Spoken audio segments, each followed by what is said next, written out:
Hello दोस्तों, आज के इस वीडियो में बात करने वाले हैं UP police computer operator grade A की भर्ती आ चुकी है। इसका ऑनलाइन आवेदन शुरू हो चुका है। दोस्तों, इस वीडियो में मैं आपको पूरी प्रोसेस बताने वाला हूं, किस प्रकार से आपको फॉर्म को अप्लाई करना है, क्या-क्या जानकारी फिल करनी है, step by step live form fill करके आपको दिखाने वाला हूं। साथ ही साथ लाइव कैप्चर इमेज कैसे आपको अपलोड करनी है, सिग्नेचर कैसे अपलोड करना है, क्या आपके एजुकेशन क्वालिफिकेशन लगेंगे, इसमें एक चयन प्रक्रिया क्या है और साथ ही साथ ये भी बताऊँगा कि कौन-कौन कैंडिडेट इस फॉर्म को अप्लाई कर सकते हैं। दोस्तों, फॉर्म स्टार्ट करने से पहले अगर हमारे चैनल को सब्सक्राइब नहीं किया तो सब्सक्राइब करें, लाइक करें और दोस्तों के साथ शेयर करें, जिससे आने वाली सारी अपडेट आपको मिल सके। दोस्तों, फॉर्म अप्लाई करने के लिए सबसे पहले आपको गूगल ओपन कर लेनी है। गूगल में आपको UPPRPB.in आपको यहाँ पे सर्च कर लेनी है। सर्च करने के बाद दोस्तों यहाँ से पहला लिंक जो आ जाएगा, इस लिंक पे आपको क्लिक कर देनी है। क्लिक करते ही इसका ऑफिशियल वेबसाइट ओपन हो जाएगा। उसके बाद दोस्तों यहाँ पे नीचे आएँगे तो यहाँ लेटेस्ट नोटिफ़िकेशन यहाँ पे दिया हुआ है। उसके नीचे में यहाँ पे दोस्तों इसका एडवर्टाइज़मेंट दिया गया है। इसके एडवर्टाइज़मेंट पे क्लिक करके यहाँ से एडवर्टाइज़मेंट को आपको डाउनलोड कर लेनी है। डाउनलोड करने के बाद यहाँ से आपको रीड कर लेनी है। उसके बाद दोस्तों यहाँ से आपको जैसे कि मैंने यहाँ पे दोस्तों देख सकते हैं कि मैंने यहाँ पे नोटिफ़िकेशन ओपन कर लिया है। दोस्तों यहाँ पे नीचे आएँगे तो आप देख सकते हैं कि कंप्यूटर ऑपरेटर ग्रेड ए के लिए यहाँ पे भर्ती आई हुई है। दोस्तों, अलग-अलग श्रेणी के लिए यहाँ पे अलग-अलग पद यहाँ पे दिया हुआ है। जैसे कि दोस्तों यहाँ पे अनारक्षित के लिए यहाँ पे 545 पद दिए हुए हैं। ईडब्ल्यूएस के लिए 134 पद दिए हुए हैं। पिछड़ा वर्ग के लिए यहाँ पे 364 पद दिए हुए हैं। अनुसूचित जाति के लिए यहाँ पे 283 पद यहाँ पे दिए हुए हैं। अनुसूचित जनजाति के लिए यहाँ पे दोस्तों 26 पद दिए होंगे। टोटल यहाँ पे 1352 यहाँ पे वैकेंसी आई हुई है। दोस्तों, नीचे आएँगे तो यहाँ पे दोस्तों देख सकते हैं कंप्यूटर ऑपरेटर ग्रेड ए के पद पर भर्ती हेतु पुरुष एवं महिला अभ्यर्थी पात्र होंगे। दोस्तों, यहाँ पे मेल और फीमेल कैंडिडेट दोनों यहाँ पे फॉर्म को अप्लाई कर सकते हो। उसके बाद दोस्तों नीचे आएँगे तो आवेदन की समय यहाँ पे दोस्तों दिया हुआ है। यहाँ पे प्रारंभ हो चुका है, 16 दिसंबर से यहाँ से प्रारंभ हो चुका है और अंतिम तिथि जो है फॉर्म अप्लाई करने का यहाँ पे 15 जनवरी तक आप फॉर्म को अप्लाई कर सकते हैं और यहाँ पे फी पेमेंट आप 15 जनवरी तक आप यहाँ पे कर सकते हैं। उसके बाद दोस्तों यहाँ पे नीचे आएँगे तो सबसे पहले यहाँ पे आपको फॉर्म अप्लाई करने से पहले यहाँ से आपको ओटीआर आपको करना पड़ेगा, वन टाइम रजिस्ट्रेशन आपको यहाँ पे करना पड़ेगा। उसके बाद दोस्तों यहाँ पे नीचे आएँगे तो आवेदन शुल्क के बारे में यहाँ पे दिया हुआ था। आवेदन शुल्क यहाँ पे समान ईडब्ल्यूएस अन्य पिछड़ा वर्ग के लिए यहाँ पे ₹500 यहाँ पे लगेंगे और अनुसूचित जाति और अनुसूचित जनजाति के यहाँ पे ₹400 यहाँ पे लगेंगे। उसके बाद नीचे आएँगे तो दोस्तों यहाँ पे शैक्षिक अर्हता दी हुई है कि अगर आपने उत्तर प्रदेश से इंटरमीडिएट परीक्षा भौतिक शास्त्र और गणित विषयों में अगर आपने कर रखा है और साथ ही साथ भारत सरकार के electronics accredited in computer and communication विभाग से कंप्यूटर में अगर आपने कोर्स कर रखा है या दोस्तों अगर आपने उत्तर प्रदेश से कंप्यूटर अभियंत्रण सूचना प्रौद्योगिकी या इलेक्ट्रॉनिक्स अभियंत्रण में डिप्लोमा या सरकार द्वारा उनके समक्ष मान्यता प्राप्त बोर्ड से अगर कोई आपने कोर्स कर रखा है तो इस फॉर्म को आप अप्लाई कर सकते हैं। दोस्तों, अगर आप अपीयरिंग हैं तो इस फॉर्म को आप अप्लाई नहीं कर सकते। उसके बाद दोस्तों यहाँ पे नीचे आएँगे तो दोस्तों यहाँ पे आयु सीमा दी हुई है, आपका मिनिमम आयु कितना होना चाहिए। तो दोस्तों यहाँ पे मिनिमम आयु आपका 18 वर्ष होनी चाहिए और मैक्सिमम जो है आपका यहाँ पे 28 वर्ष आपका होना चाहिए। जो आपका एज काउंट किया जाएगा वह 1/7/2025 तक आपका एज काउंट किया जाएगा। दोस्तों, यहाँ पे देख सकते हैं कि डेट ऑफ बर्थ दिया है कि 1/7/1997 से पहले जो जिनका है वो फॉर्म को अप्लाई नहीं कर सकते हैं और 1/7/2007 के बाद जिनका जन्म तिथि है वो फॉर्म को अप्लाई नहीं कर सकते हैं।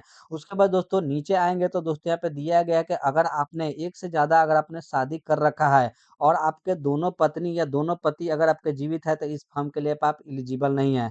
उसके बाद दोस्तों यहाँ पे नीचे आएँगे तो दोस्तों देख सकते हैं कि भर्ती की प्रक्रिया दिया हुआ है, इसको आपको अच्छे से रीड कर लेनी है। उसके बाद दोस्तों यहाँ पे आएँगे तो लिखित परीक्षा आपके होने वाले हैं। तो लिखित परीक्षा में आपके कौन-कौन से सब्जेक्ट पूछे जाएँगे, कितने प्रश्न पूछे जाएँगे, कितने नंबर के आपके पूछे जाएँगे, ये सारी डिटेल यहाँ पे दोस्तों दी हुई है। इसको आपको अच्छे से रीड कर लेनी है। फॉर्म को अप्लाई करने के लिए इसके ऑफिशियल वेबसाइट पे आपको आ जाना है। आने के बाद दोस्तों अगर आपने पहले से रजिस्ट्रेशन कर रखा है तो यहाँ से आपका लॉगिन यहाँ से आप कर सकते हैं। यहाँ पे 3 लॉगिन करने के लिए दिए हुए हैं। दोस्तों 3 माध्यम से आप लॉगिन कर सकते हैं। तो दोस्तों यहाँ पे लॉगिन विथ अकाउंट कर सकते हैं या लॉगिन विथ आधार आईडी कर सकते हैं या लॉगिन विथ डिजिलॉकर आप कर सकते हैं। दोस्तों, अगर आपने फर्स्ट टाइम फॉर्म को अप्लाई कर रहे हैं तो दोस्तों यहाँ से आपको वन टाइम रजिस्ट्रेशन आपको यहाँ पे करना होगा। तो वन टाइम रजिस्ट्रेशन यहाँ पे करने के लिए यहाँ पे रजिस्टर हियर दिए इस पे आपको क्लिक कर देनी है। उसके बाद दोस्तों यहाँ से आपका अगला सेक्शन ओपन हो जाएगा। तो दोस्तों यहाँ से आपको ईमेल आईडी यहाँ पे आपको दर्ज करनी होगी।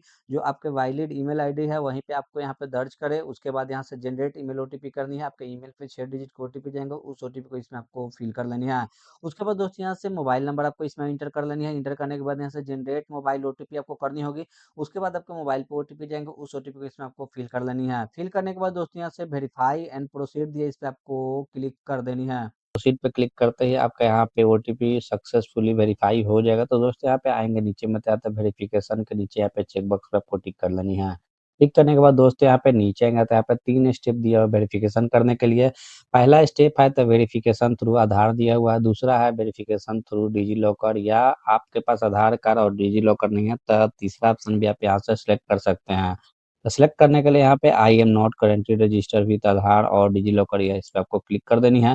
क्लिक करने के बाद दोस्तों यहाँ पे आएँगे तो यहाँ पे वेरिफिकेशन के यहाँ पे स्टेप दिए हुए हैं कि आप पैन कार्ड के साथ आप वेरीफाई कर सकते हैं या आप ड्राइविंग लाइसेंस के साथ आप यहाँ पे वेरीफाई कर सकते हैं या आप अपने पासपोर्ट के साथ यहाँ पे वेरीफाई कर सकते हैं। तो ये तीनों ऑप्शन में से कोई आपको चूज़ कर लेना है, तो यहाँ से आपको इस पे क्लिक कर देनी है। क्लिक करने के बाद दोस्तों यहाँ पे जैसे कि मैंने पैन कार्ड यहाँ पे सिलेक्ट कर लिया था, यहाँ पे पैन नंबर एंटर करनी होगी, फिर यहाँ पे पैन कार्ड पे जो नाम है यहाँ पे फुल नेम यहाँ पे एंटर करनी होगी। उसके बाद दोस्तों यहाँ पे पैन कार्ड पे जो डेट ऑफ बर्थ है वहाँ इसको यहाँ पे एंटर करनी होगी। एंटर करने के बाद यहाँ पे प्रोसीड पे क्लिक कर देनी है। अगर आपको आधार कार्ड के माध्यम से करना है, तो उसके बाद यहाँ पे आएँगे तो दोस्तों यहाँ पे क्लिक करेंगे नीचे में यहाँ पे तब वेरिफिकेशन थ्रू आधार इस पे आपको क्लिक कर देनी है। क्लिक करने के बाद आपके आधार कार्ड के 12 डिजिट जो आधार कार्ड नंबर होता है यहाँ पे आपको एंटर कर लेनी है। फिर यहाँ पे जनरेट आधार ओटीपी इस पे आपको क्लिक करके उसके बाद में आपके आधार कार्ड में जो मोबाइल नंबर लिंक है उस पे आपके 6 डिजिट के ओटीपी जाएँगे। उस ओटीपी को इसमें आपको फिल करके यहाँ से वेरीफाई एंड प्रोसीड यहाँ पे आपको क्लिक कर देनी है। दोस्तों आधार वेरिफ़िकेशन करने के बाद आपका अगला पेज ओपन हो जाएगा, तो यहाँ पे दोस्तों आपको पर्सनल इन्फॉर्मेशन इसमें आपको फ़िल करनी होगी। तो सबसे पहले यहाँ से आपको नेशनैलिटी आपको यहाँ से चूज़ कर लेनी है। उसके बाद दोस्तों यहाँ पे आएँगे तो यहाँ पे आपके आधार पे जो नाम है वो आ जाएँगे। उसके बाद यहाँ पे आधार पे जो आपके जन्म तिथि है वो आपको उसके अनुसार यहाँ पे आ जाएँगे। यहाँ पे फिर से आपका यहाँ पे लिंग आ जाएगा। उसके बाद दोस्तों यहाँ पे आएँगे तो यहाँ पे फिर से आपको यहाँ से आपका पूरा नाम इसमें आपको 10th के मार्कशीट पे जो है आप यहाँ से आपको एंटर करनी है। फिर यहाँ से आपको जन्म तिथि आपको एंटर करनी है जो कि आपके 10th के मार्कशीट पे आपके होंगे। उसके बाद यहाँ पे आपको जेंडर आपको सिलेक्ट करनी होगी, आपका जेंडर क्या है। उसके बाद दोस्तों नीचे आएँगे तो यहाँ पे आपको फादर्स नेम इसमें एंटर करनी होगी, फिर यहाँ से रीटाइप फादर्स नेम यहाँ पे एंटर कर लेनी है। एंटर करने के बाद दोस्तों यहाँ से प्रोसीड इस पे आपको क्लिक कर देनी है। दोस्तों प्रोसीड करते ही आपका अगला इंटरफ़ेस आ जाएगा, तो दोस्तों यहाँ पे देख सकते हैं कि यहाँ पे दिया है क्रिएट योर पासवर्ड, तो आपको यहाँ से पासवर्ड आपको क्रिएट करना होगा। तो क्रिएट करने के लिए यहाँ पे मिनिमम आपका 8 कैरेक्टर का यहाँ पे पासवर्ड होना चाहिए। उसके बाद दोस्तों यहाँ पे पासवर्ड आपको देना है combination of capital letter, small letter, special character and numbers. आपको इस तरह से आपको क्रिएट करनी होगी, जैसे कि मैंने यहाँ पे दिखाया दोस्तों, यहाँ पे देख सकते हैं कि फर्स्ट लेटर कैपिटल है, उसके बाद स्मॉल है, एक स्पेशल कैरेक्टर है, उसके बाद नंबर है। इस तरह से आपको पासवर्ड यहाँ पे क्रिएट कर लेनी है। उसके बाद यहाँ से कंफर्म पासवर्ड इसमें भी आपको एंटर कर देनी है। उसके बाद यहाँ पे preview and create an account इस पे आपको क्लिक कर देनी है।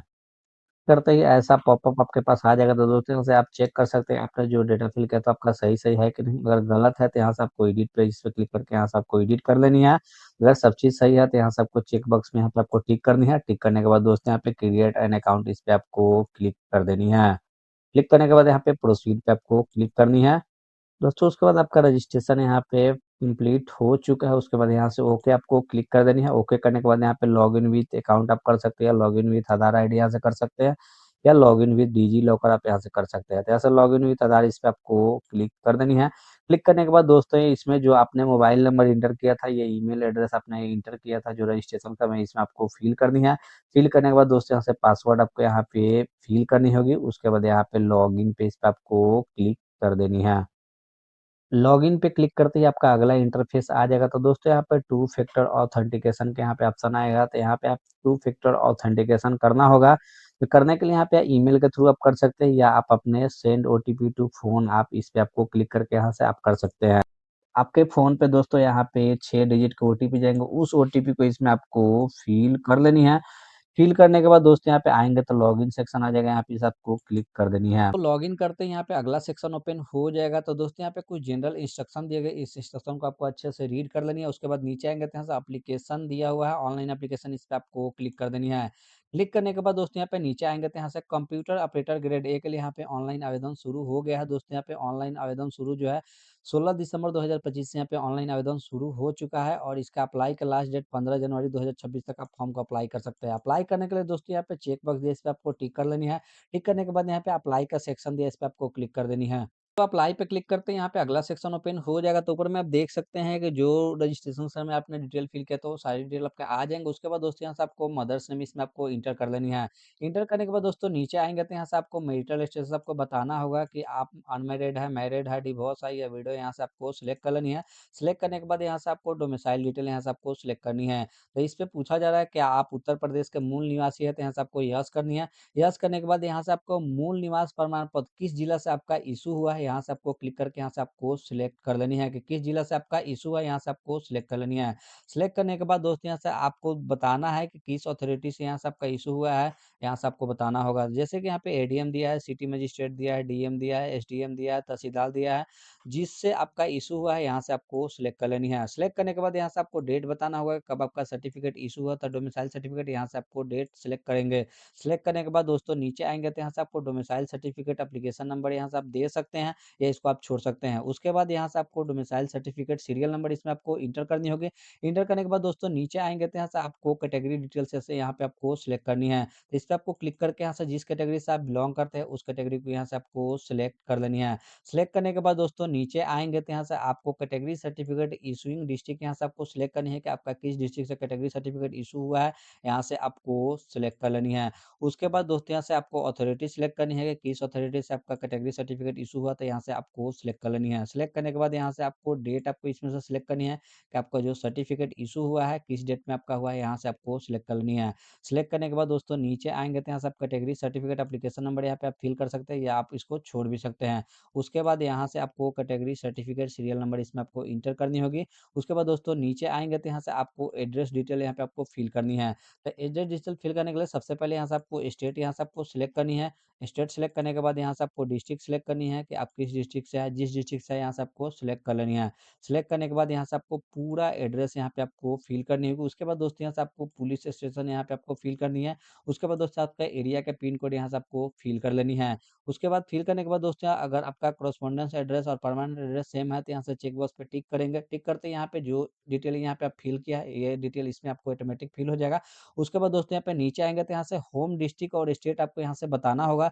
तो इस पे आपको क्लिक करके यहाँ से आपको स्टेट आपको यहाँ से सिलेक्ट कर लेनी है। उसके बाद दोस्तों यहाँ से आपको डिस्ट्रिक्ट यहाँ से आपको सिलेक्ट कर लेनी है। उसके बाद दोस्तों यहाँ पे सेव दिया है, इस पे आपको क्लिक करके यहाँ से आपको सेव कर देनी है। सेव करने के बाद यहाँ से नेक्स्ट दिया है, इस पे आपको क्लिक कर देनी है। नेक्स्ट करते ही आपका अगला सेक्शन ओपन हो जाएगा। उसके बाद दोस्तों यहाँ पे नीचे आएँगे तो यहाँ पे आपको स्वतंत्रता संग्राम सेनानी और यहाँ पे दो भूतपूर्व सैनिक विवरण के बारे में यहाँ पे पहले से ही नो रहेगा। अगर आप देना चाहते हैं इसके डिटेल तो आप यहाँ से यस करेंगे। यस करने के बाद दोस्तों यहाँ से आपको सर्टिफिकेट जो इश्यू हुआ है, किस डिस्ट्रिक्ट से इश्यू है, यहाँ से आपको सिलेक्ट करनी है। उसके बाद दोस्तों यहाँ से आपका डेट देना होगा कि सर्टिफिकेट कब आपका इश्यू हुआ है, यहाँ से आपको डेट सिलेक्ट करनी होगी। फिर यहाँ से आपका सर्टिफिकेट सीरियल नंबर यहाँ से आपको इंटर करनी होगी। फिर यहाँ से इश्यूइंग अथॉरिटी यहाँ से आपको इंटर करनी है, अन्यथा आप इसको नो ही रहने देंगे। उसके बाद अगर आप एक सर्विसमैन की डिटेल अगर आप देना चाहते हैं तो आप यहाँ से यस करेंगे। यस करने के बाद दोस्तों यहाँ से नामांकन की तिथि यहाँ से आपको सिलेक्ट करनी है। फिर यहाँ से दोस्तों डिस्चार्ज का डेट यहाँ से आपको सिलेक्ट करनी है। उसके बाद यहाँ से अगर नहीं है तो आप यहाँ से नो करेंगे। उसके बाद दोस्तों नीचे आएंगे तो यहाँ से आपको यूपी गवर्नमेंट एम्प्लॉयमेंट डिटेल के बारे में यहाँ से पूछा जाएगा कि अगर यूपी गवर्नमेंट के अंडर में अगर आप काम कर रहे हैं तो आप यहाँ से डिटेल आप दे सकते हैं। अगर कर रहे हैं तो आपको यस करना होगा। यस करने के बाद दोस्तों यहाँ से डेट ऑफ जॉइनिंग आपको यहाँ से सिलेक्ट करनी है। उसके बाद दोस्तों यहाँ से आपको एनओसी इशूइंग डेट यहाँ से आपको सिलेक्ट करनी होगी।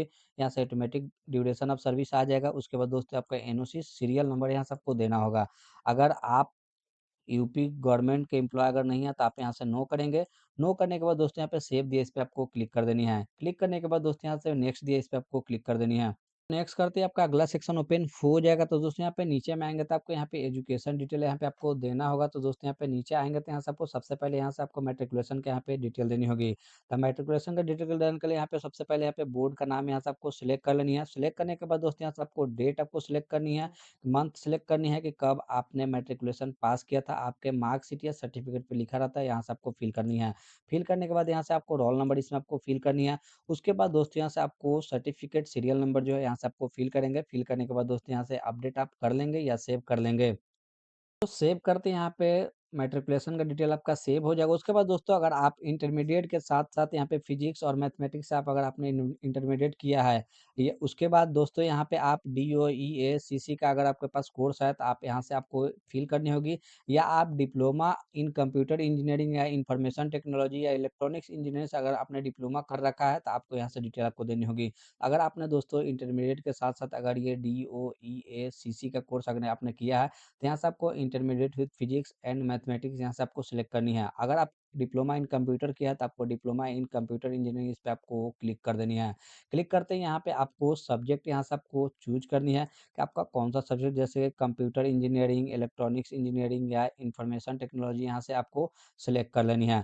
सिलेक्ट करने के बाद दोस्तों यहाँ से नेम ऑफ कॉलेज, इंस्टीट्यूट का नाम या यूनिवर्सिटी का नाम यहाँ से आपको इंटर करनी होगी। फिर यहाँ से दोस्तों मंथ और ईयर यहाँ से आपको सिलेक्ट करनी है, और डेट भी सिलेक्ट करनी है कब आपने डिप्लोमा कर रखा है, यहाँ से आपको सिलेक्ट कर लेनी है। सिलेक्ट करने के बाद यहाँ से आपको रोल नंबर इसमें आपको इंटर करनी है। उसके बाद दोस्तों यहाँ से सर्टिफिकेट सीरियल नंबर इसमें आपको इंटर करनी होगी। इंटर करने के बाद दोस्तों यहाँ से ऐड दिया है, इस पे आपको क्लिक कर देनी है। दोस्तों या आप इंटरमीडिएट का अगर आप डिटेल देना चाहते हैं तो यहाँ से आपको intermediate with physics and mathematics दी, इस पे आपको क्लिक करनी है। क्लिक करने के बाद दोस्तों यहाँ से आपको बोर्ड का नाम इसमें से आपको सिलेक्ट कर लेनी है। सिलेक्ट करने के बाद दोस्तों यहाँ से आपको मंथ ईयर आपको यहाँ से सिलेक्ट करनी है, पासिंग मंथ ईयर और डेट यहाँ से आपको सिलेक्ट कर लेनी है। सिलेक्ट करने के बाद दोस्तों यहाँ से आपको रोल नंबर इसमें आपको इंटर करनी होगी, फिर यहाँ से सर्टिफिकेट सीरियल नंबर इंटर करनी है। इंटर करने के बाद दोस्तों यहाँ पे ऐड करेंगे, ऐड करते यहाँ पे नीचे में आपका ऐड हो जाएगा। उसके बाद दोस्तों यहाँ से आपको फिर से ओ लेवल फ्रॉम डीओईएसीसी का आपका यहाँ पे कोर्स का आपको देना होगा डिटेल। जैसे कि दोस्तों यहाँ पे मैंने एजुकेशन डिटेल यहाँ पे फिल करके यहाँ पे सेव कर लिया। उसके बाद दोस्तों यहाँ पे नेक्स्ट दिया, इस पे आपको क्लिक कर देनी है। तो ये आपका अगला सेक्शन ओपन हो जाएगा। तो दोस्तों यहाँ से आपको अपलोड डॉक्यूमेंट का सेक्शन यहाँ पे ओपन हो चुका है। यहाँ पे कुछ नोट दिया है, इस नोट को आपको अच्छे से यहाँ पे दोस्तों रीड कर लेनी है। उसके बाद दोस्तों यहाँ से नीचे आएंगे तो यहाँ पे आपको डॉक्यूमेंट आपको अपलोड करनी है। कौन कौन से डॉक्यूमेंट अपलोड करनी है यहाँ पे दिया हुआ है, जैसे कास्ट सर्टिफिकेट आपको अपलोड करनी होगी, फिर डोमिसाइल सर्टिफिकेट यहाँ पे अपलोड करनी होगी, यहाँ से 10th का मार्कशीट यहाँ पे आपको अपलोड करनी होगी, फिर यहाँ से 10th का सर्टिफिकेट आपको अपलोड करनी है। उसके बाद दोस्तों यहाँ से आपको डिप्लोमा का जो सर्टिफिकेट होता है, जैसे कि मैंने डिप्लोमा यहाँ से सिलेक्ट किया है, यहाँ से डिप्लोमा का सर्टिफिकेट अपलोड करनी होगी, फिर यहाँ से डिप्लोमा का जो मार्कशीट होता है वो यहाँ पे अपलोड करनी होगी। दोस्तों अगर आपने यहाँ पे इंटरमीडिएट अगर आप सिलेक्ट करते हैं तो आपको इंटरमीडिएट के सर्टिफिकेट और मार्कशीट अपलोड करनी होगी, साथ ही साथ आपने जो कंप्यूटर कोर्स आपने कर रखा है उसका यहाँ पे सर्टिफिकेट आपको अपलोड करनी होगी। तो अपलोड करने के लिए यहाँ पे आइकन ये दिया हुआ है अपलोड, इस पे आपको क्लिक करनी है।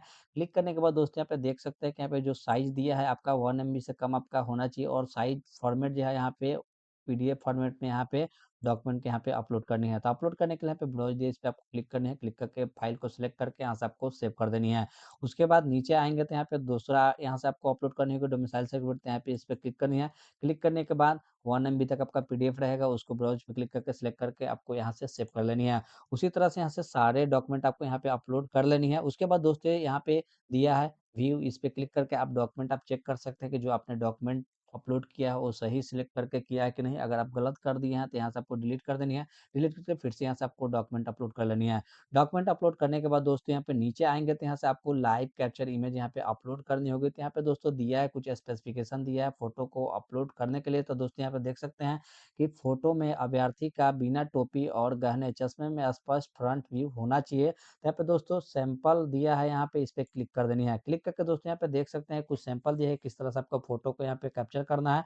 दोस्तों यहाँ पे आपको फ़ोटो कैप्चर करने के लिए यहाँ पे आपको सनग्लास आपका नहीं होना चाहिए, कैप नहीं होना चाहिए, यहाँ पे शैडो नहीं होना चाहिए, आपका फ़ोटो ब्लर भी नहीं होना चाहिए। इस तरह से आपको फ़ोटो यहाँ पे अपलोड करनी है, सिंपल में एकदम अपलोड करनी है। उसके बाद अपलोड करने के लिए दोस्तों यहाँ पे नीचे आएँगे तो यहाँ पे कैप्चर लाइव इमेज दिए, इस पे आपको क्लिक कर देनी है। क्लिक करने के बाद आपका जो पीसी है उसका कैमरा आपका जो ओपन हो जाएगा। तो दोस्तों आपको यहाँ से आपको फ़ोटो को कैप्चर कर लेना है। यहाँ पे आई को ब्लिंक करना है, ब्लिंक करने के बाद यहाँ से फ़ोटो को कैप्चर कर लेना है। लाइव इमेज अपलोड करने के बाद दोस्तों नीचे आएँगे तो यहाँ पे दोस्तों देख सकते हैं कि आपको सिग्नेचर यहाँ पे आपको अपलोड करनी होगी। तो सिग्नेचर के लिए यहाँ पे कुछ स्पेसिफिकेशन दिए हैं। तो यहाँ पे दोस्तों देख सकते हैं कि आपका जो सिग्नेचर का साइज़ होना चाहिए 5 केबी से लेके 20 केबी के बीच में आपका होना चाहिए। जो डायमेंशन की बात करें तो डायमेंशन यहाँ पे 140 × 60 पिक्सल होना चाहिए। और दोस्तों यहाँ पे फॉर्मेट की बात करें तो जेपीजी और जेपीईजी और जेपीई फॉर्मेट में यहाँ पे आप सिग्नेचर को अपलोड करेंगे। तो अपलोड करने के लिए यहाँ पे ब्राउज़ पे क्लिक करके यहाँ से आपको सिलेक्ट करके अपलोड कर लेनी है। उसके बाद दोस्तों यहाँ से आपको सेव कर लेनी है। सेव करने के बाद दोस्तों यहाँ से आपको नेक्स्ट पे क्लिक कर देनी है। आपका अगला सेक्शन ओपन हो जाएगा तो दोस्तों नीचे आएँगे तो यहाँ पे पोस्ट अप्लाई दिया है। दोस्तों यहाँ पे देख सकते हैं कंप्यूटर ऑपरेटर ग्रेड ए के लिए यहाँ पे अप्लाई हुआ था। उसके बाद दोस्तों यहाँ पे नीचे आएँगे तो यहाँ पे आपको देना होगा टेरिटोरियल आर्मी में अगर आपने सेवा दी है तो आपको यहाँ से यस करनी है। यस करने के बाद यहाँ से दोस्तों आपका इसका सर्टिफिकेट आपको अपलोड करनी होगी पीडीएफ फॉर्मेट में और जिसका साइज़ है 1024 केबी से कम आपका साइज़ होना चाहिए। अगर आपने टेरिटोरियल आर्मी में अगर सेवा नहीं दिया तो आप यहाँ से नो करेंगे। उसके बाद दोस्तों नीचे आएँगे तो आपको अगर आपके पास एनसीसी बी सर्टिफिकेट है तो आप यहाँ से यस करेंगे। यस करने के बाद यहाँ से आपको सर्टिफिकेट यहाँ पे अपलोड करनी होगी पीडीएफ फॉर्मेट में जिसका साइज़ है 1024 के बीच से कम होना चाहिए। अगर आपके पास एनसीसी बी सर्टिफिकेट नहीं है तो आप यहाँ से नो करेंगे। उसके बाद दोस्तों नीचे में आप देख सकते हैं कि यहाँ पे कंप्यूटर हार्डवेयर एवं कंप्यूटर नेटवर्किंग का पाठ्यक्रम आपका पूछा जाएगा। तो दोस्तों अगर आपने केंद्र सरकार द्वारा या राज्य सरकार द्वारा मान्यता प्राप्त किसी संस्थान से कंप्यूटर हार्डवेयर एवं कंप्यूटर नेटवर्किंग का पाठ्यक्रम सफलतापूर्वक अगर आपने किया हो तो आप यहाँ से यस करेंगे। उसके बाद दोस्तों यहाँ से आपको कंप्लीशन सर्टिफिकेट यहाँ से आपको अपलोड करनी होगी जिसका साइज़ होगा 1024 केबी से कम होना चाहिए और पीडीएफ फॉर्मेट में आपको अपलोड करनी होगी। अगर आपके पास नहीं है तो आप यहाँ से नो करेंगे। उसके बाद दोस्तों यहाँ पे नीचे आएँगे तो यहाँ से आपको डिक्लेरेशन है यहाँ पे अच्छे से आपको रीड करनी है। रीड करने के बाद यहाँ पे चेक बॉक्स पे आपको सारे पे यहाँ पे टिक कर लेनी है। टिक करने के बाद दोस्तों यहाँ पे नीचे आएँगे तो आपको एडिशनल डिटेल्स यहाँ पे 3 आपको देना होगा। यहाँ पे 3 एडिशनल घोषणा दिया हुआ है। दोस्तों इसको आपको अच्छे से रीड करनी होगी।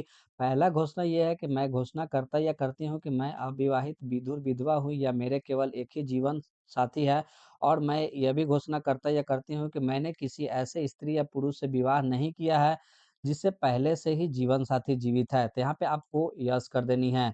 यस करने के बाद दूसरा घोषणा पत्र है मैं घोषणा करता या करती हूँ कि मुझे विधि द्वारा स्थापित किसी भी न्यायालय द्वारा कभी भी दोषी नहीं ठहराया गया। अगर आपको किसी न्यायालय द्वारा अगर दोषी अगर ठहराया गया तो आप यहाँ से नो करेंगे। अगर आपको दोषी नहीं ठहराया गया तो आप यहाँ से यस करेंगे। उसके बाद दोस्तों यहाँ पे तीसरा जो है यहाँ पे मैं घोषणा करता या करती हूँ कि मुझे कभी भी राजकीय सेवा से बर्खास्त या निष्कासित नहीं किया गया है, न ही मेरे सेवाओं को परिवीक्षा अवधि के दौरान समाप्त किया गया है। दोस्तों अगर आपको बर्खास्त किया गया है या निष्कासित किया गया है तो आप यहाँ से नो करेंगे। अगर आपको किसी राजकीय सेवा से अगर बर्खास्त या निष्कासित नहीं किया गया तो आप यहाँ से यस करेंगे। दोस्तों ये 3 जो एडिशनल डिटेल है इसको अच्छे से आपको पढ़ के यहाँ से आपको यहाँ पे यस नो आपको करनी होगी। उसके बाद दोस्तों यहाँ पे नीचे आएँगे तो यहाँ से आपको प्लेस यहाँ पे आपको इंटर करनी है। इंटर करने के बाद यहाँ से प्रीव्यू एप्लीकेशन दिया इस पे आपको क्लिक कर देनी है। दोस्तों प्रीव्यू करते ही यहाँ पे आपको ऊपर में देख सकते हैं कि जो आपने डिटेल फ़िल किया था वो सारी डिटेल आपके आ जाएँगे। आप वहाँ से चेक कर सकते हैं कि आपने जो डिटेल आपको फ़िल किया था आपने सही-सही फ़िल किया था। अगर उसमें कुछ गलती होता है तो यहाँ से आपको एडिट दिया है, इस पे क्लिक करके आप यहाँ से एडिट कर सकते हैं। अगर आपका सब चीज़ सही है तो आप यहाँ से दिया है, इस पे चेक बॉक्स पे आपको टिक करनी है। टिक करने के बाद यहाँ से सबमिट करनी है। सबमिट करने के बाद दोस्तों आपको पेमेंट का ऑप्शन आ जाएगा। वहाँ से आप पेमेंट कर लेंगे। करने के बाद अपने पास प्रिंट आउट करके अपने हार्ड कॉपी अपने पास रख लेना है। दोस्तों आशा करता हूँ कि वीडियो आपको अच्छा लगा होगा। वीडियो अच्छा लगा हो तो वीडियो लाइक करें, शेयर करें और चैनल को सब्सक्राइब करें।